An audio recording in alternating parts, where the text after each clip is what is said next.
तो पहला टॉपिक है राशियां। दो तरह का होता है, पहला मूल राशि या आधारी राशि, इसी का एक नाम और है, उसको हम आधारी राशि के नाम से भी जानते हैं। और दूसरा राशि क्या है? व्युत्पन्न राशि। किसी भी चीज को मापने के लिए एक राशि का जरूरत होता है। जैसे ये बोर्ड है, तो यहाँ से यहाँ तक किस चीज में मापेगा है? लंबाई में। अगर हम कुछ सामान उठाते हैं, ये क्या है भाई? तो 10 ग्राम है या 20 ग्राम है, तो किलोग्राम में क्या हुआ? एक अलग अलग राशि होती है। अब राशि के बारे में जानेंगे कि वे स्वतंत्र राशियां जिनके पदों में अन्य राशियों को व्यक्त किया जाता है मूल राशि या आधारी राशि कहलाते हैं। आधारी राशि में यानी मूल राशि या आधारी राशि का सबसे सटीक एग्जाम्पल की अगर बात करा जाए तो हमारा लंबाई, द्रव्यमान और समय। ठीक है।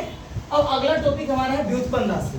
व्युत्पन्न राशि को आप लोग ध्यान समझिएगा कि मूल राशियों से मिलकर बनने वाले राशियों को व्युत्पन्न राशि कहते हैं। जैसे घनत्व, वेग, त्वरण, बल इत्यादि।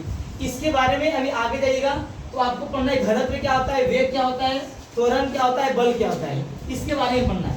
अगला है कि ये सब नापने के लिए एक माप का जरूरत होता है, जिसको हम लोग मात्रक भी बोल सकते हैं। तो मात्रक क्या होता है उसके बारे में आप लोग समझिएगा कि भौतिक राशियों के अध्ययन के लिए उसकी माप की आवश्यकता होती है। माप के लिए उसी प्रकार की एक निश्चित राशि को प्रमाणित या मानक माना जाता है।